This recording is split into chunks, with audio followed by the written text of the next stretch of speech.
All right, welcome to This Explainer. Today we're taking a slightly different approach. Think of this as a post-mortem analysis of a catastrophic operational and systemic failure. We're going back to 1922 to look at the chilling Hinterkaifeck murders. Now, we aren't just looking at this as a true crime story, not at all. We're looking at it as a complete, absolute breakdown of security, situational awareness, and crisis response. It's a case study in vulnerability that honestly holds some massive lessons for us even today. So let's dive right in. To really understand this failure, we've got to set the stage. Picture the freezing Bavarian countryside in March of 1922. You have this completely isolated farm just wrapped in snow. But the true terror wasn't the weather outside. It was the horrifying realization that the perimeter had already been breached. Every single night, the family heard these slow, heavy footsteps, just pacing back and forth directly above their heads in the attic. But when they searched, nothing. It was this terrifying precursor to the ultimate collapse of their security, and their extreme isolation only amplified that creeping terror. So here's our executive briefing for today. We're going to walk through this failure in 5 distinct phases: the baseline environment, ignored anomalies, systematic elimination, post-incident takeover, and finally, systemic failure.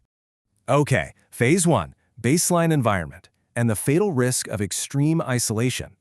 You have to notice the stark contrast here between public perception and operational reality. To the outside world, this was just an ordinary, quiet family of hardworking farmers.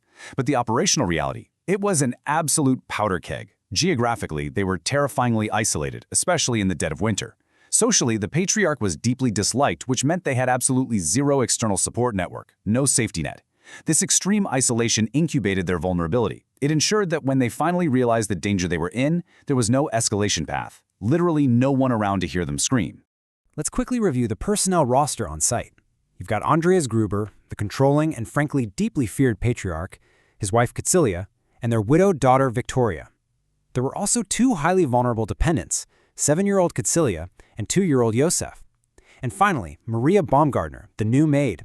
This roster highlights a truly tragic detail of this case. Maria arrived on the exact day the system completely collapsed. Talk about fatal timing. She walked right into a deadly trap on her very first day of work. Moving on to Phase 2, ignored anomalies, the leading indicators of a perimeter breach. Just look at this timeline of escalating operational anomalies. These are massive red flags. Months prior, Andreas finds footprints in the snow leading from the dark forest directly to the farm, but none returning. Think about that. Whoever arrived never left. Then, house keys just disappear.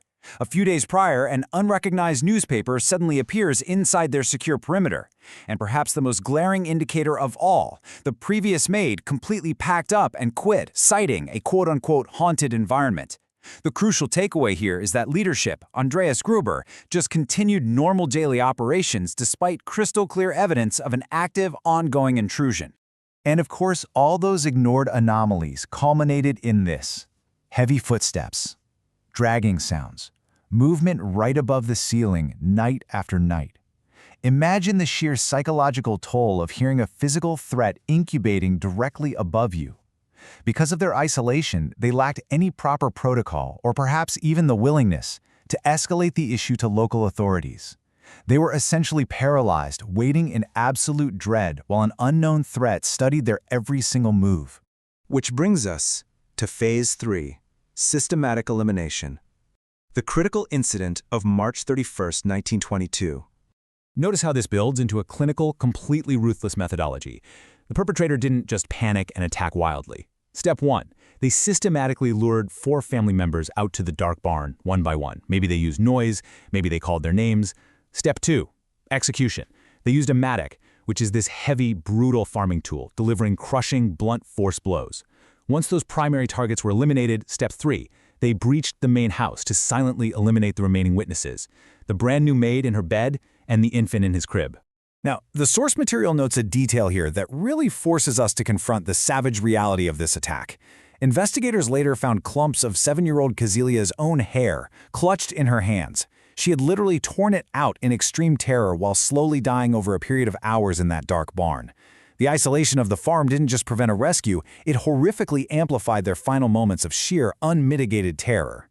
Phase 4, post-incident takeover. This is the ultimate psychological horror of this case. I want you to consider the deeply disturbing juxtaposition here between normal operational duties and the horrifying context surrounding them. Days later, neighbors actually saw smoke rising from the farmhouse chimney. Why? Because the killer was keeping warm, while 6 corpses decomposed just yards away. The farm animals were being fed and cared for, because the killer was sleeping comfortably in the very beds of the people they just slaughtered. Fresh meals were being prepared and eaten in the kitchen. This wasn't just a physical elimination. It was a complete, hostile takeover of the family sanctuary. The source states it perfectly, and it's bone-chilling. Almost like the farmhouse belonged to them. The killer didn't flee into the night because they simply didn't feel the need to. They turned the very environment they had compromised into their own operational base for several days. It is a total, unimaginable violation and failure of what was supposed to be a safe space. Finally, we reach Phase 5, systemic failure, a completely botched investigation and recovery effort. The investigation was a disaster from minute one due to severe site contamination. Curious villagers just wandered right through an active, brutal crime scene. Crucial evidence and objects were touched. Deceased bodies were actually moved by unauthorized personnel. And when you combine that with the incredibly primitive state of 1922 forensic science, this contamination completely ruined any chance of securing viable, hard data. The physical evidence they needed to accurately identify the threat was gone. So, without data, investigators were left with nothing but hypotheses. Here are the core analytical theories that have been debated for a century now. First, the family's dark secrets. There were persistent rumors of incest, and Andres' brutal nature meant he had plenty of enemies who might want revenge. Second, a rejected lover named Lorenz Schlittenbauer, who actually acted strangely calm while moving the corpses during the initial discovery. And third, the simplest and arguably most terrifying theory, the man in the attic. Just an unknown intruder who was already secretly living on site, waiting for the perfect moment to strike. But without uncompromised data, none of these could ever be proven. And that leaves us with the aftermath, the unresolved threat, and a century of silence. Over the decades, literally hundreds of suspects were examined. We're talking traveling criminals, neighbors, even known serial killers. And the result? 0 definitive answers. The failure to close this case was so profound, and the memory so deeply unsettling to that community, that the farmhouse itself was completely demolished. The physical site was entirely erased from the map, but let me tell you, the psychological scar on that region remains permanent to this day. I want to leave you with a final, pretty provocative thought regarding your own situational awareness. If we accept the most likely operational reality here, that someone truly hid inside that attic, how long had they been up there? Was it days, weeks, months? Just watching the family, quietly studying their routines from the floorboards? When the slaughter was finished, maybe the killer stayed on the farm because they never saw themselves as an intruder at all. In their mind, they were already home. Thank you for joining me on this explainer. Evaluate your own baselines, keep your situational awareness sharp, and I'll catch you next time.